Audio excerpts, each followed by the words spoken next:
Hola, en esta reflexión 8 voy a continuar haciendo popurrí.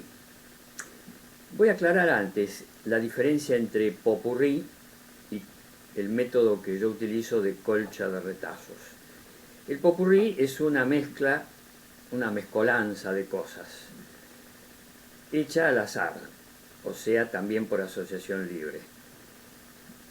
La diferencia con la ensalada rusa, con mi método más específico, es algo similar, cosas que me surgen de manera espontánea, por intuición o por asociación libre, pero tienen un sustrato, una base, apunta a un objetivo. En estas reflexiones, mi objetivo, el sustrato de todas ellas, de todas las reflexiones, es pensar, meditar, reflexionar sobre el arte, en especial la pintura, y el pensar, el pensamiento filosófico, la manera que tenemos los seres humanos de comunicarnos a través del lenguaje y del pensamiento. Más que filosofía, yo diría pensar. A veces hablo o menciono a filósofos, a pensadores. Me gusta más llamarlos pensadores. Bueno, esa es la diferencia que quería hacer. Cuando digo popurrí, surgen las cosas así completamente al azar y por asociación libre sin tener un objetivo determinado. En esta reflexión 8 voy a hacer un popurrí. O sea, no voy a tener un objetivo determinado. Incluso siempre termino hablando de pintura porque es el tema que más me interesa, pero voy a tratar otros temas. Yo había mencionado en anteriores reflexiones que había o que intentaba yo hacer una nueva forma de expresión, sobre todo en la escritura, en los escritos que estoy haciendo, y en mi pintura, una nueva forma, un nuevo lenguaje, una nueva manera de expresarme, sin especificar bien en qué consistía. Di algunas pistas, mencioné así algunas ideas, pero no hice un análisis un poquito más detallado. Y en estas reflexiones yo hablé de un filósofo, un pensador, Hegel. Hegel fue el que trajo el método dialéctico. En realidad, el método dialéctico es oriundo de los antiguos filósofos griegos. Hay varios filósofos griegos que lo usaron. Hegel quizás se inspira en ellos para plantear su método, que en líneas generales no voy a profundizar, porque la filosofía de Hegel es un poco oscuro para explayarse, para expresarse. Serán las traducciones del alemán al castellano, puede ser, pero todos coinciden en que es un poquito enrevesado. Bueno, la mayoría de los filósofos son muy difíciles de entender. Yo no sé si porque hablan en difícil, escriben en difícil, lo hacen a propósito, o porque es tan complejo su pensamiento que al explayarlo es complicado. Pero por eso siempre digo en estos videos, en estas reflexiones, que los que quieran acercarse a la filosofía lo hagan a través de profesores, de seminarios, de cursos, o de personas que han analizado a los filósofos. Y después vayan a las obras, porque lo ideal es ir a las obras originales. Pero yo encuentro a la mayoría de los filósofos, ya desde niño, cuando me gustaban estos temas, siempre me gustó mucho la filosofía y la pintura, son mis grandes pasiones desde niño, siempre los encontraba difíciles de entender. Incluso cuando algo entendía yo, me acuerdo, creo que lo comenté en otra reflexión en la escuela secundaria, en el Colegio Nacional de Buenos Aires, teníamos una materia que era filosofía, justamente, y uno de los profesores de la materia daban Kant, y yo leía Kant, y yo lo entendía, y lo explicaba en las clases, y siempre me llamaba el profesor a que diera una charla sobre un tema determinado. Y a raíz de eso me empezó a llamar Cantito, Cantito con K. Eh, bueno, es una anécdota cómica, porque en forma instintiva o intuitiva yo entendía a Kant, que era muy difícil, y sigue siendo muy difícil, y por eso abordarlo en sus obras eh, son complejas. Pero casi todos los filósofos son complejos, muy difícil que haya un filósofo fácil, que hable y escriba y se explaye de manera muy fácil y accesible.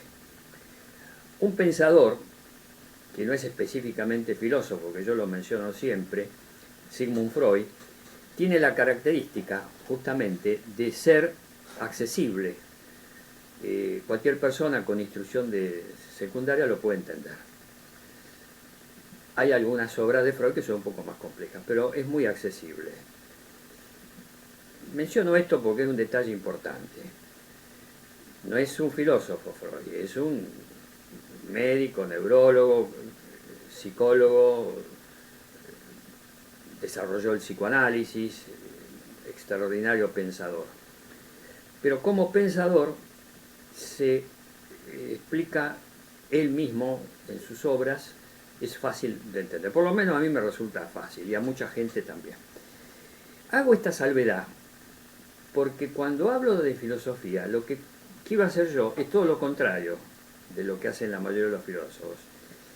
Ellos hablan en forma muy compleja, mi mente a lo mejor no será compleja como la de ellos, entonces pienso y me explico fácil. Tanto cuando escribo, en todos mis textos son muy accesibles, lo puede entender cualquier persona, utilizo pocos términos técnicos y el lenguaje que uso es un lenguaje común, coloquial. Alguna palabra un poco más difícil la explico si amerita hacerlo. Pero si está dentro del lenguaje común, bueno, no lo hago. Y en el lenguaje pictórico, que es lo que voy a hablar después, la cosa es diferente.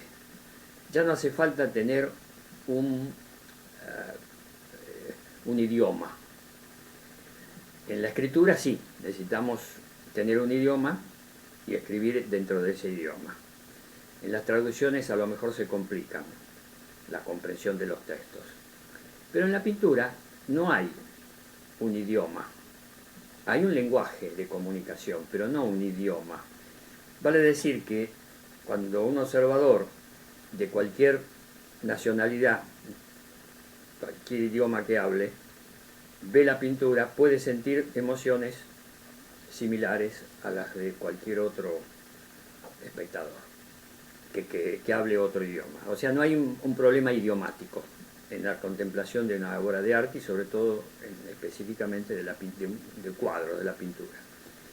Quiero volver, empecé mencionando a Hegel. Hegel, para simplificarlo, lo voy a hacer muy simple, sencillo, y que quiera profundizar después que lea las obras o siga algún profesor que hable sobre Hegel. Había dicho que tomaba el tema de la dialéctica. La dialéctica consiste, en líneas generales, en plantear una tesis, plantear algo, mostrar algo, expresar algo, y dentro de esa tesis se produce la antítesis, o sea, lo contrario a lo que estamos expresando. La relación entre la tesis y la antítesis sería la síntesis. Esta dialéctica la tomó otro pensador, que en algunas obras es más complejo, en otras más fácil, pero es bastante también complejo, que es Marx. Marx es un pensador, un filósofo, un economista y un político también. Marx creó una línea de pensamiento, una forma de pensamiento y elaboró teorías. una de las teorías de Marx está basada en la dialéctica de Hegel. Para Marx, la tesis sería el sistema capitalista, la antítesis de esa tesis, la antítesis, sería el proletariado, que se forma dentro del sistema capitalista, o sea, el proletario, el obrero, el trabajador.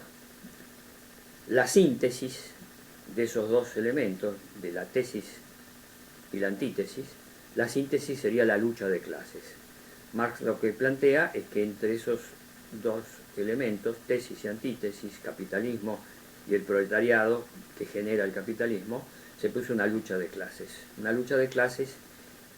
que es la base de toda una elaboración teórica política de Marx. Y yo no voy a analizar ahora la elaboración de Marx, tampoco la de Hegel, pero voy a señalar esto. En el pensamiento originario de la dialéctica, con la tesis y la antítesis y la relación entre ambas, la síntesis, se produce una forma de razonar binaria, o sea, con dos elementos, cuando el tercer elemento es la relación entre ambos. Pero hay una relación de causa a efecto.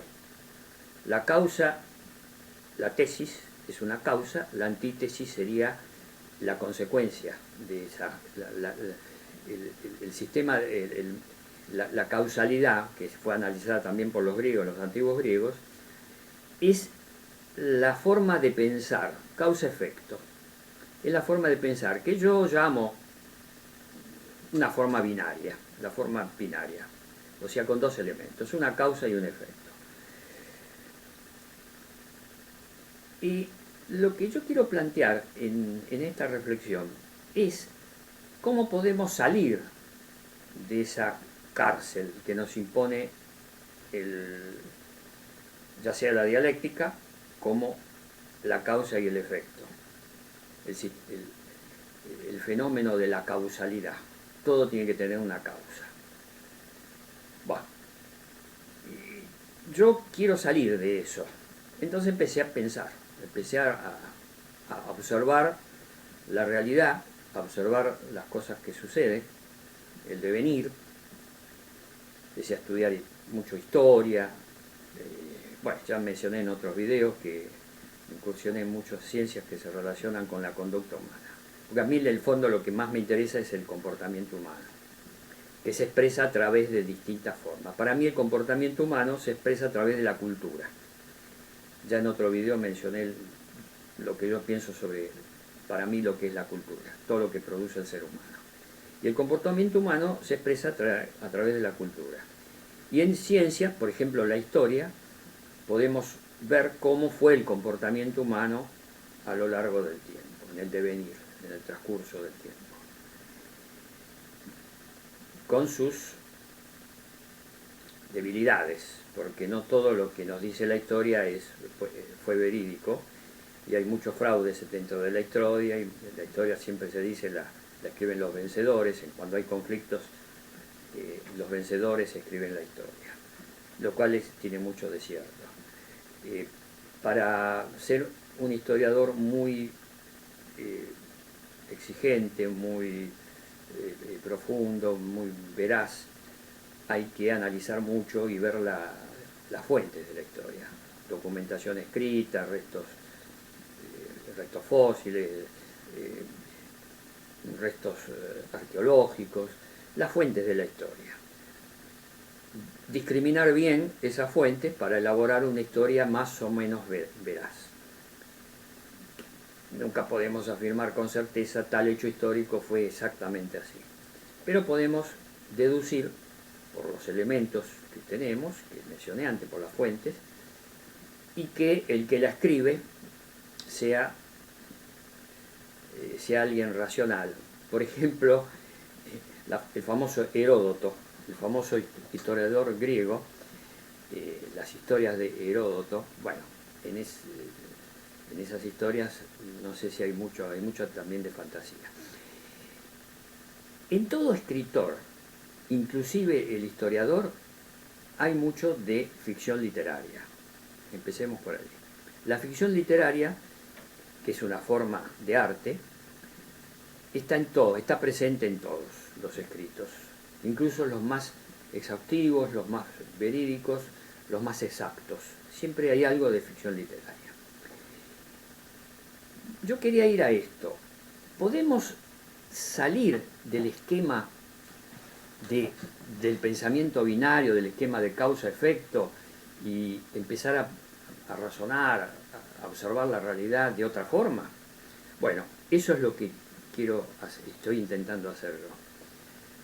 Ya en otros videos mencioné una forma de pensamiento, un modo de pensamiento, yo lo llamo modo de pensamiento. Un modo de pensamiento sería salir del binario, del causa-efecto, del modo de pensamiento de creencia. El modo de pensamiento de creencia es creer sin fundamento. Entrar dentro de un modo de pensamiento que yo llamo analítico-crítico, y salir del esquema binario. Dos cosas, utilizar el modo de pensamiento analítico-crítico y salir del modo binario. ¿Cómo salimos del modo binario? Yo lo comento en otras reflexiones, que es pensar de manera o de forma de 360 grados, no en forma lineal. La forma lineal sería causa-efecto. Determinada causa produce determinados efectos, pero es lineal eso. Si empezamos a razonar en 360 grados, en otro video ejemplifico esto como el Big Bang, lo repito porque es un ejemplo muy interesante para explicar, para comentar esto del pensamiento 360 grados y no lineal. El Big Bang está probado, bueno, el universo está en expansión, el universo, el cosmos está en expansión, pero esa expansión no se produce de forma lineal. No podemos ejemplificar al universo como una cosa así, que se expande para acá y para allá. El universo se expande para acá, para allá, para allá, para acá, para allá, para allá, para acá, para todos lados, en 360 grados. Así se expande el universo. Es muy difícil para la mente humana captar esto, pero si nos vamos acostumbrando a la idea de la expansión del universo de esa forma, para todos lados, hay un ejemplo más que va a ayudar más. Un globo. Un globo, lo que usan los chicos para jugar. Los niños para jugar usan globos. Algunos políticos también usan globos y juegan. Esto es una ironía, es una digresión irónica. Los argentinos van a entender, los que estén viendo este video que sean argentinos van a entender la ironía. Bueno, un globo. Cuando uno infla un globo, el globo se expande para todos lados. No se expande en línea recta. Salvo esos globos que se sirven para deformarlos, que los hacen así alargados. Salvo esos globos, pero un globo común, convencional, se hace en forma de esfera. Cuando uno sopla el globo, se expande el globo para todos lados. Esa es el mejor ejemplo. Entender cómo se infla un globo para todos lados. Eso es lo que yo pienso que tenemos que empezar a razonar. Cuesta hacerlo, a mí me cuesta mucho, pero empezar a razonar de esa forma. Salir del esquema binario, entrar en el esquema o en el modo de pensar de expansión en 360 grados. En el globo. El globo es un buen ejemplo. Un buen ejemplo que se me ocurrió ahora, que es mejor que la expansión del universo, porque la expansión del universo es más complicado de pensar y de ejemplificar, que el que esté viendo el video en su mente pueda imaginar la expansión del universo. Para un cosmólogo, un astrónomo, es más fácil. Pero el ejemplo del globo es más simple, más sencillo. Un globo. Empecemos a pensar cómo inflar un globo. Dirigir el interés del pensamiento, el foco del pensamiento, de las ideas, en forma de 360 grados. Bueno, vamos a ver en un caso de la vida cotidiana. Acá en la Argentina en este momento estamos en procesos electorales. Va a haber elecciones y entonces hay campañas electorales. Hay partidos, hay muchos partidos. Hay dos grandes partidos, dos opciones. La gente en general busca entre esas opciones, busca el partido que lleva más votos, en la elección anterior el que me llevó más votos, el que le siguen votos, y las siguientes opciones, 3, 4, 5, 6, las que fueren, no llevan votos. En regímenes parlamentarios no es tan así y los partidos menores siempre llevan votos, entonces se reparte un poco más la torta democrática. Pero en los regímenes presidenciales, como el nuestro, en la mayoría de América Latina, somos regímenes presidenciales, se buscan mayorías y minorías y las otras opciones quedan relegadas. ¿Qué pasa? En las dos opciones principales, cuando tienen una base política, económica parecida, la gente elige a las personas, el que les resulta más verosímil, el que les gusta más. Bueno, la gente vota por distintas causales. Ahora, dentro de una misma ideología económica, por ejemplo, vamos a definir concretamente la ideología económica capitalista. Dentro del capitalismo hay dos grandes variantes, la variante heterodoxa y la variante ortodoxa.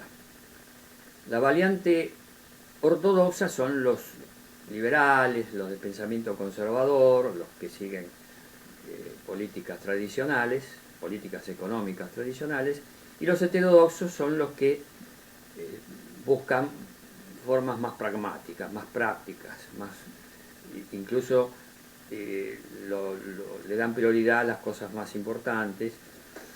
Muchos de ellos, de los heterodoxos, se basan en un economista, Keynes, que creó la teoría keynesiana. Bueno, son dos variantes dentro del mismo sistema capitalista.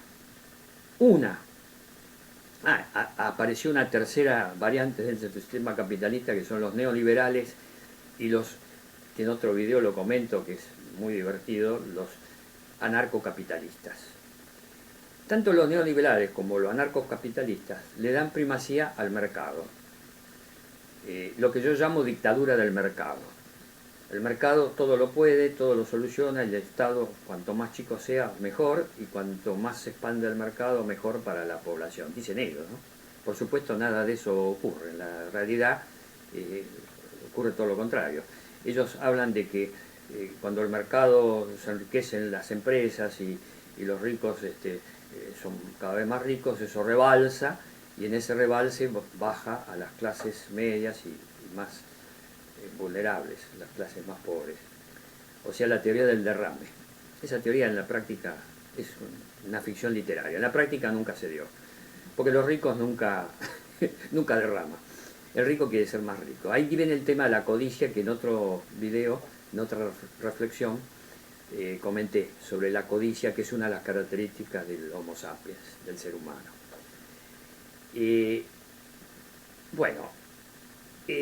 En una elección, estaba diciendo, hay opciones dentro del sistema capitalista. Habría una tercera forma, que es los marxistas o el sistema socialista.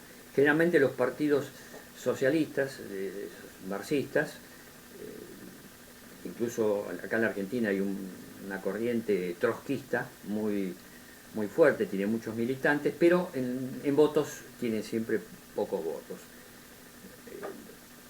Llega a tener algunos diputados, algunos concejales en algunos lugares. La mayoría de la población no lo vota. Tampoco vota a los anarcocapitalistas ni a los neoliberales. Pero los neoliberales se cuelan dentro de las dos grandes formaciones, los conservadores que hablaba antes y los ortodoxos dentro del sistema capitalista y los heterodoxos. Bueno, ¿qué pasa? El pensamiento binario frente a esta elección. El pensamiento binario dice voto a los capitalistas. La mayoría vota a partidos con plataformas económicas capitalistas. A los socialistas, marxistas y a los que mencioné antes, los trotskistas, un 2, 3, 4%, 5%, en algunos lugares puede ser que se eleve un poco, en algunos lugares han conseguido el 10, el 12%, pero son lugares muy específicos del territorio. Pero en toda la Argentina el porcentaje 3, 4%. A lo mejor en alguna elección pueden subir un poco más y llevan algunos diputados. Pero la gente no los vota. Cuando uno les pregunta, a los encuestadores les pregunta por qué no los votan, sí, tienen buenas plataformas, estamos de acuerdo con lo que dicen, pero no van a ganar nunca, no van a ganar, no. Tienen la idea de que no van a ganar, entonces no los votan. ¿Por qué? Porque el ciudadano opta, usa el pensamiento binario, o blanco-negro. Y esto es así. En la mayoría de los países de régimen presidencialista se opta o uno u otro, el partido A o el partido B, y los otros partidos quedan muy relegados. Por eso inventaron una forma de fraude que es el balotaje. El balotaje o balotage. El balotaje es decidir entre uno y otro, quedan los dos primeros y relegan a los otros. Es una forma de inducir, llevar, obligar, yo diría obligar al ciudadano a que opte por uno o por otro, blanco o negro, bueno o malo. El menos malo, el más malo. Opción, blanco o negro, pensamiento binario. Por eso inventaron el balotaje.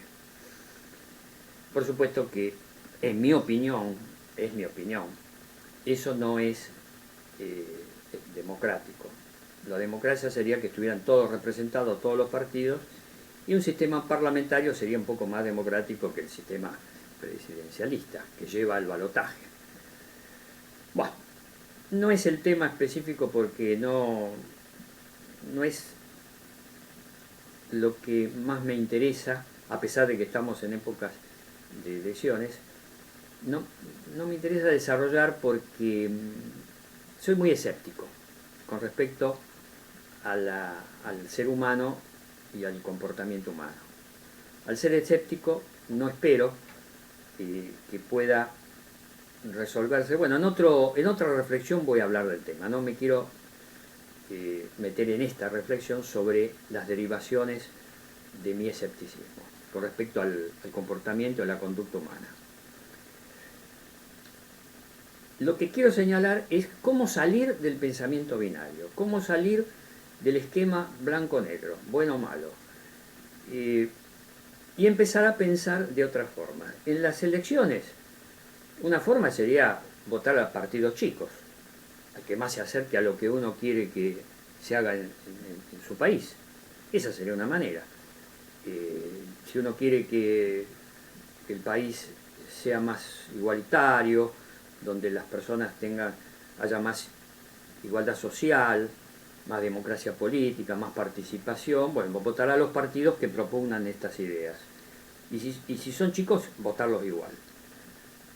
Sean de derecha, de izquierda, lo que fuere, pero votarlos igual, aunque sean chicos. No, la mayoría de las personas no votan a los partidos chicos, y siguen siendo chicos y seguirán siendo chicos.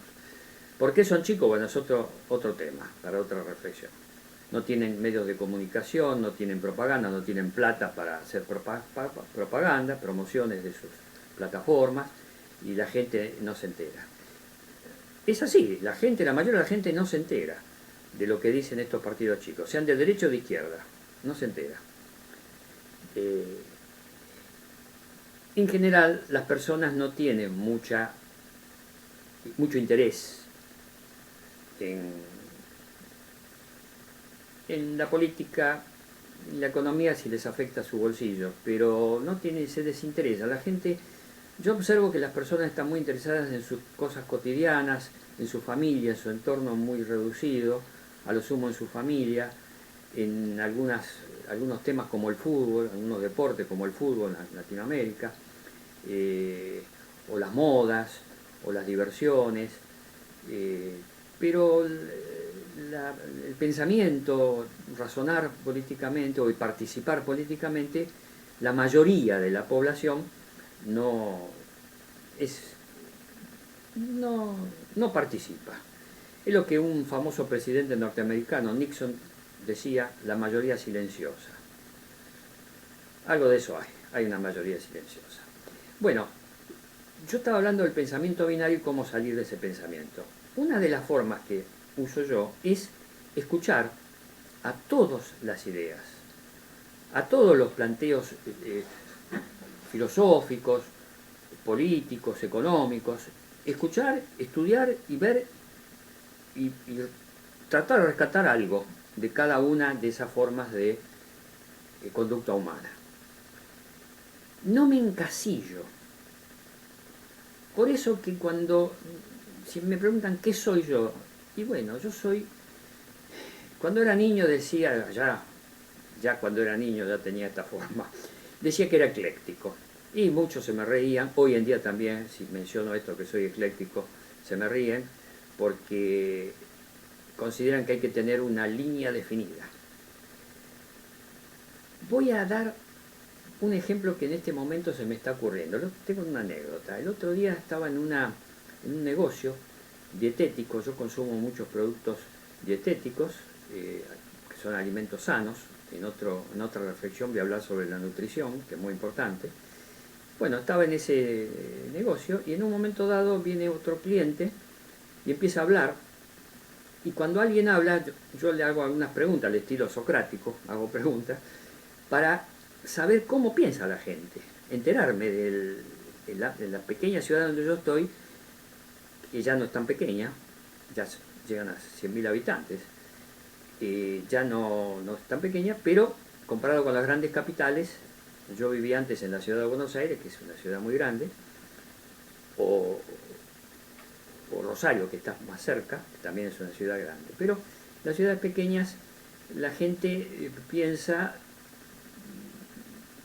actúa, se comporta de una manera más expansiva, habla más, conversa más, no está tan en la rapidez de sus tareas cotidianas. Es más propensa a conversar, a dialogar. Bueno, yo hago preguntas y escucho mucho a todo tipo de personas, de clase media, de clase trabajadora, comerciantes, a todos, gente grande, gente joven, adolescentes incluso, a cualquier tipo de persona escucho y tomo esos datos y después los metabolizo en mi mente y elaboro teorías que escribo, opiniones y teorías que escribo y que plasmo en mis cuadros. Ojo, plasmo en mis cuadros también. Bueno, estaba contando la anécdota de la dietética. Un cliente, en un momento dado, en una conversación entre el dueño del negocio, que estaba atendiéndonos a mí y al cliente que estaba con la esposa, un hombre que dijo, tengo 75 años. Y insistía con que tenía 75 años. La esposa parece que estaba al lado, es médica. Y, bueno, ambos jubilados. Y en un momento dado dijo, yo soy radical. Radical es uno de los partidos políticos que hay acá en la Argentina. Un partido centenario. Desde 1890 que comenzó a formarse y bueno, un partido clásico de la Argentina, que estuvo en el gobierno, Alfonsín, el famoso presidente Alfonsín, era radical. De la Rúa, otro presidente radical. Son los dos grandes partidos que hay acá en la Argentina, el justicialismo, peronismo y el radicalismo. Entonces este hombre dijo, soy radical y voy a seguir siendo radical y voy a morir radical. yo me quedé pensando, le pregunté, le dije, ¿y si los radicales en el gobierno hacen cosas que están mal y que lo perjudican a la gente, a la población, a usted? Ah, yo soy radical igual, sigo siendo radical. Bueno, y si el gobierno radical hace cosas muy disparatadas, muy dañinas para la población, que llevan a... Por ejemplo, en 2001 le dije lo que pasó con De la Rúa, me dice, ah, pero yo soy radical. Bueno, seguía siendo radical. Y va a morir siendo radical. Esto me lleva a una de las tesis que yo planteo en mis textos, en el libro ese que siempre menciono, Estertores de una cultura, que está en mi blog principal, en la sección ensayos. Ahí planteo que la mayoría de las personas, toman una idea o una ideología, generalmente son políticas o religiosas. Son las dos ideologías más fuertes, las religiosas y las políticas. Toman esa idea y no la abandonan más, siguen siendo dentro de esa idea. Salvo está los que cambian, en política los que cambian pasan de una a la otra por conveniencia. Acá se le dicen panqueques, que se dan vuelta. Salvo esos casos, que hay bastantes, pero en general la gente conserva sus convicciones, tanto políticas como religiosas.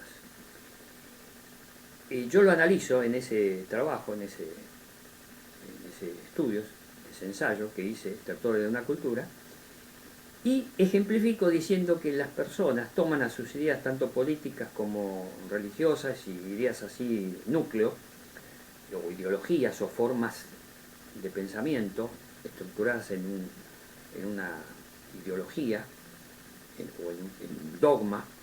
Hay dogmas religiosos y dogmas políticos. Lo toman como si fuera una parte de su cuerpo, como si fuera el hígado, el estómago, los riñones. Está tan acendrada esa idea en su cerebro, en su mente, que es como si le quitara, bueno, aquí cometí una gafa. Usé el como si.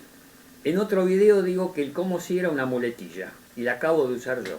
Mea culpa, mea máxima culpa. Usé la muletilla del como si. Pero se me ocurrió porque encaja bien en este caso. La ideología y el pensamiento dogmático es similar, voy a usar otro modismo entonces, no la muletilla. Es el hígado, el estómago, los riñones o cualquier órgano del cuerpo. Si le sacan ese órgano, la persona sufriría mucho. Si le sacan de su cerebro, de su mente, ese conjunto de ideas que forman un dogma, una creencia determinada, ya sea religiosa o política, esa persona se muere, no puede soportarlo. Salvo el caso de los panqueques, que son la excepción. Los panqueques los que se dan vuelta y que cambian de acuerdo a su conveniencia. La mayoría de la gente generalmente no cambia. Bueno, eso me llamó la atención, ese comportamiento humano de conservar, aunque esté equivocado, aunque reconozca que está equivocado. Por eso que es inútil que un ateo quiera convencer a un creyente, y viceversa, de que está equivocado, por más demostraciones que le haga, porque Dios, pruebas concretas de la existencia de Dios no hay. Por más vuelta que le den, es razonamiento, es a través del razonamiento, pero pruebas experimentales no existen, no hay. Y sin embargo, el creyente sigue creyendo en la existencia de Dios. El ateo, basándose en esas pruebas, que no hay pruebas experimentales, no cree en la existencia de un Dios o dioses en plural. Lo que yo quiero significar que a pesar de la evidencia, a pesar de que a una persona que está convencida de algo, uno le pone delante la argumentación o la evidencia física, experimental, de que está equivocado, no lo reconoce. No, o si lo reconoce, dice sí, pero, y sigue en la suya. Hay ideas que están muy acendradas, que son muy difíciles de cambiar. En gran parte se debe, bueno, se puede decir que es tosudez, que el ser humano es tosudo, bueno, se puede decir muchas cosas, pero en gran parte se debe a que estamos acostumbrados al modo de pensamiento binario. Y entonces, o tengo esa idea o no la tengo ese dogma o no lo tengo, blanco o negro, o todo o nada. Esta forma del pensamiento binario es tremenda, es muy difícil de salir de eso. Yo cuando digo que soy ecléctico, no quiere decir, en algunas cosas estoy muy definido, en algunas cosas estoy persuadido, estoy convencido, tengo una mentalidad experimental. Lo explico en mis escritos. El que quiera profundizar en cómo soy, porque el objetivo de estas reflexiones es no hablar de cómo soy yo, de cómo pienso yo, sino plantear cosas que son más o menos visibles para la mayoría de las personas. No quiero convencer a nadie de nada. Generalmente los filósofos y los pensadores tienen una idea y quieren convencer a los demás de que esa idea es la correcta. No es mi caso. Yo estoy planteando, estoy reflexionando. Por eso le pongo al título de estos videos reflexiones. Reflexiono.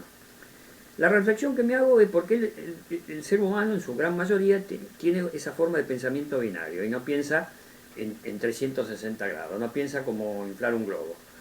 Y bueno, ¿y por qué tiene ideas acendradas y no se las puede sacar? Y son tosudos y hasta la muerte siguen con esa idea aunque le demuestren que están equivocados.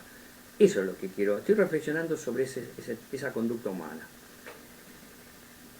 Y en mis cuadros yo estoy tratando de expresar esto, por eso estoy dando pistas con estas reflexiones para disfrutar mejor de mis últimos cuadros, de mi quinta época. Trato de hacer representaciones gráficas, pictóricas, donde el espectador pueda razonar así, en forma de globo, de expansión, que tenga múltiples, que le produzca múltiples ideas, múltiples sentimientos, pensamientos, emociones, deseos, múltiples, no uno solo, sino múltiples. Por eso la idea del personaje del múltiple, tengo un video donde analizo ese cuadro, el múltiple y sus secuencias. Todos estos últimos cuadros de mi quinta época tienen múltiples secuencias y múltiples interpretaciones. Justamente hoy estuve viendo un video de un pintor, un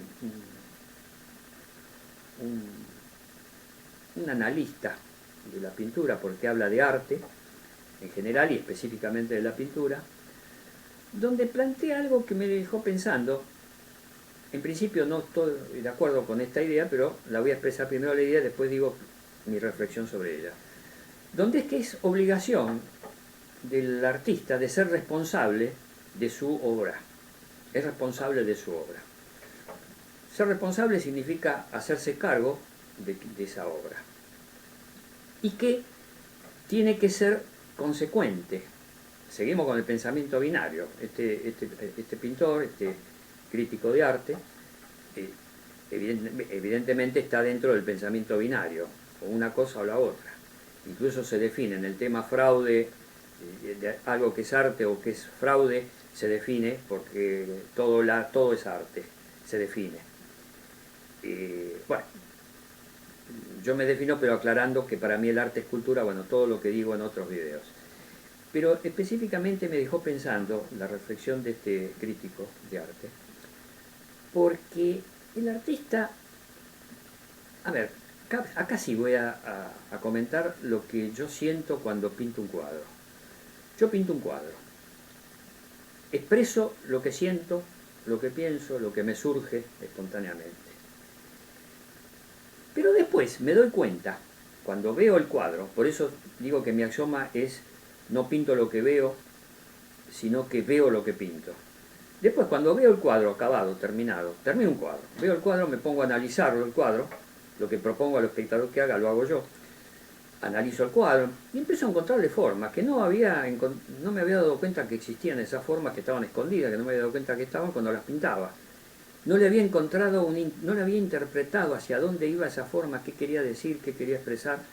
No me había dado cuenta, me doy cuenta después que lo pinté. Por eso hablo de automatismo psicológico en mis pinturas. Y yo trato de expresar en mi obra hacerme responsable de mi obra. No entiendo muy bien ese concepto, qué quiere decir este crítico, pero yo pinto. Cuando termino el cuadro lo observo y empiezo a descubrir cosas nuevas, de formas y de colores también. Empiezo a descubrir matices que no me había dado cuenta que estaba. Empiezo a disfrutar. Para mí el arte es disfrute, es gozo, es gozar placer, sentir placer viendo una obra de arte. Y yo tengo mucho placer viendo los cuadros que pinté. Hacerme responsable, ¿qué pasará con esa obra? Bueno, en una época, en mi primera época pictórica, yo vendí muchos cuadros, o sea que hay muchos cuadros míos de mi primera época pictórica que están dando vueltas por allí. En mi quinta época pictórica, la actual, no tengo la idea de vender ninguno por el momento, salvo extrema necesidad de que tenga que venderlo, pero no están en venta. Por eso los divulgo vía internet, que la gente los vea vía internet. No sustraigo a la observación del espectador, al contrario, divulgo a través de videos las obras, pero el objeto cuadro, la tela bastidor, la tengo yo, no tengo intención de deshacerme de ella. La disfruto viéndola, es una pinacoteca propia, es un placer. Bueno, cada uno tiene sus placeres, a alguno le gustará, qué sé yo, comer pizza, o le gustarán las drogas psicodélicas, que a mí no me gustan las drogas. Pero bueno, yo me hago todas estas ficciones a través del arte, sin drogas químicas. Si hablo de buena nutrición y de una vida sana, obviamente estoy contrario al uso de drogas químicas, obviamente. Ni fumo tabaco, ni alcohol. Muy de vez en cuando puede ser que tome en alguna reunión o una fiesta alguna bebida alcohólica. No tomo alcohol, no fumo, no fumé nunca. Y mucho menos, si no fumo tabaco, mucho menos voy a fumar marihuana o cualquier otra droga. Porque soy reacio a exaltar el psiquismo a través de productos químicos. Soy reacio. Además no lo necesito, porque tengo tantas fantasías pictóricas que las llevo a mi cuadro, tengo tantas ficciones literarias, que escribí también ficciones literarias, tengo tanta fantasía que no necesito gozar y disfrutar a través de un elemento químico, una droga química. Yo no lo necesito. Ahora, habrá gente que sí, pero en el caso mío no lo necesito y yo gozo sin... Hay un detalle. Se sabe que el cerebro produce sustancias químicas que dan efectos parecidos a los que puede producir en forma exógena, de afuera, una droga química. Esto es un descubrimiento de una universidad, no recuerdo si es de Europa o de Estados Unidos, de dónde, que se descubrió esto. Se está estudiando, se está analizando. Que el cerebro produce de forma natural elementos que llevan a tener imaginación más grande, más cantidad de figuras imaginarias, de ficciones, bueno, de fantasías. A lo mejor los artistas, los plásticos, los literarios, los literatos que escriben, tienen esa función de su cerebro, que será genética, supongo, de producir, naturalmente el cerebro por sí mismo produce esa sustancia que lo llevan a tener ensoñaciones o imágenes de ficción que las escriben los escritores o las pintan los pintores. Puede ser.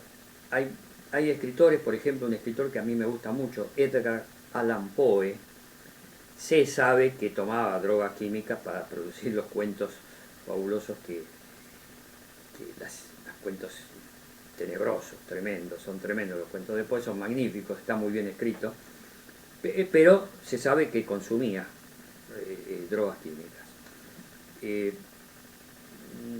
No sé, el pintor El Bosco, que a mí me gusta tanto, si consumía, no podemos saberlo, si consumía drogas químicas. Dalí, no sé, me parece que no, pero no estoy seguro, que también tiene imágenes, fantasías magníficas, ¿no? Los surrealistas en general. Yo certifico y doy fe de que tengo fantasías muy lindas, tengo incluso sueños, sin necesidad de drogas químicas. A lo mejor tengo eso en el cerebro que produce a lo mejor el tener esa sustancia que produce el propio cerebro en forma natural lleva a no tener un pensamiento binario. Estoy relacionándolo ahora. Lo del pensamiento binario y el pensamiento así múltiple, en forma de 360 grados. No sé, habría que analizarlo, voy a estudiarlo. Pero en esta reflexión quería centrarme en esto que estuve diciendo hasta ahora y en agregar que todos podemos, a lo mejor ejercitándonos, desarrollar la fantasía sin drogas químicas, desarrollar la fantasía, escribir. Al que esté viendo el video le aconsejo que si le gusta escribir, que escriba, si le gusta pintar, que pinte, dibujar, sacar fotos, que use lo que hablo siempre yo, la creatividad, que es un tema que voy a profundizar en otras reflexiones. En esta reflexión quería circunscribirme a estos datos que estuve dando, a estos comentarios, y siempre con la idea de ayudar a pensar de otra forma, a pensar de manera más amplia, más múltiple, a no ser múltiple choice, o sea, múltiples opciones, te dan 4 opciones, elegir una. No, inventar una opción nueva. No circunscribirse siempre al blanco-negro, al todo-nada. Empezar a pensar de manera más diversificada. Diversificar el modo de pensamiento, para lo cual yo recomiendo el modo de pensamiento analítico crítico y usar la creatividad. Cuando surja espontáneamente esa creatividad, por intuición, usar la intuición, dar rienda suelta a los pensamientos así intuitivos, los que surgen de manera espontánea, tratar de desarrollarlos y empezarle a darle un poco de bolilla, de darle importancia a esos pensamientos intuitivos, lo que surge de manera espontánea. Hacer colcha-retazo, hacer popurrí. Y yo me acuerdo ahora, en otros videos yo decía potpurrí, le ponía una T. No, en castellano es popurrí. Después busqué, pues me quedó la duda si era potpurrí. No, me acuerdo de antaño, cuando era niño, usaba la palabra potpurrí, no sé de dónde saqué la T, le ponía la T, pero no es con T, en castellano existe la palabra popurrí, sin T, popurrí. Bueno, popurrí significa mezcolanza de cosas, mezcla de cosas. Incluso la segunda acepción es un término musical, se usa en la música cuando se mezclan distintas canciones en una sola, se hacen de una canción mezcla de varias canciones. Eso es popurrí. Porque me quedó la duda. Yo había dicho potpurrí. No, es popurrí. Entonces lo aclaro. Me corrijo. Mea culpa. Me equivoqué. Me equivoqué. No es potpurrí, sino popurrí. Entonces en estas reflexiones nos vamos a divertir porque voy a empezar a hacer popurrí y poner dentro del popurrí cosas divertidas. Observaciones como la del radical de la dietética. Es cómico, ¿no? Porque estaba empecinado, el hombre, 75 años, un hombre ya grande, podía tener sus ideas un poco más abiertas, ¿no? Pero no. Incluso si lo perjudican los gobiernos radicales, igual seguiría votando radicales. Bueno, perfecto. Mucha gente es así. Y mucha gente vota contra sus propios intereses. Ojo, mucha gente en las elecciones estas últimas y en todas las elecciones vota contra sus propios intereses. O sea, vota a un partido o a un candidato que es representante de intereses de otros sectores y sin embargo lo vota. Pobres que votan a candidatos ricos o partidarios de favorecer a los ricos y pobres que los votan. Jubilados que los han perjudicado en sus jubilaciones los votan igual a estos candidatos que los han perjudicado. Hay una especie de masoquismo. Para comentar, en otra reflexión voy a comentar por qué la gente vota contra sus propios intereses o actúa, no solo en votaciones, sino en la vida diaria, ¿Por qué elige a personas que los tratan mal? En las parejas se ve mucho esto. Hombres, tanto la mujer o el hombre que trata mal al otro, sin embargo siguen juntos. Hay masoquismo, sí, pero hay también otros factores. Y un factor que estoy observando mucho acá en la vida cotidiana argentina se nota, yo lo estoy notando. El esquema binario, siempre estamos dentro de esquemas binarios, de amor y odio. Amor y odio. Se ama y después se odia. O se odia y después se ama. Así, amor o odio. Se salta de una cosa a la otra. En política se usa mucho. Producir en los contrarios, en los opositores a lo que piensa el político X, introducir el odio al político opositor. Y la gente toma ese odio. Y odia, sin fundamento, sin pruebas. No hay pruebas, pero no importa. Sin pruebas igual se crea el odio. Esto es para otra reflexión. ¿Por qué la gente es tan fácil de llevar al amor o al odio? Pensamiento binario. Si salimos del pensamiento binario, posiblemente salgamos del amor-odio. Amor mucho, todo, amor todo, odio todo. A eso me refiero, ¿no? Porque se puede amar un poco, menos, con niveles de intensidad. Y odiar, bueno, yo no sé odiar, es una característica que tengo yo también, yo no sé odiar, me cuesta, no sé odiar. Y a lo sumo, bueno, yo lo mencioné en otro video, que de chico ya tenía esa cara, no mentía y no odiaba, no sé odiar. Bueno, el odio es tremendo, no solo se manifiesta en la política, sino en la vida cotidiana, en las parejas que se divorcian, por ejemplo. Yo cuando ejercía la abogacía en Buenos Aires hacía divorcios, por ejemplo, y ahí notaba el tema, se odian tremendo como se odian. Y se habían amado, y después se odian. Amor y odio. Pasa en casi todas las parejas que se divorcian, amor y odio. Son muy pocas las parejas que quedan, después de un divorcio, amigos, o por lo menos una relación amistosa. A veces se produce esa relación amistosa cuando hay hijos de por medio y entonces no tienen más remedio a través por los hijos de tener una relación amistosa. Pero subsiste el amor y el odio y no se sale de allí. Bueno, amor y odio. Será para reflexionar en otro video. Me despido. Chao amigos.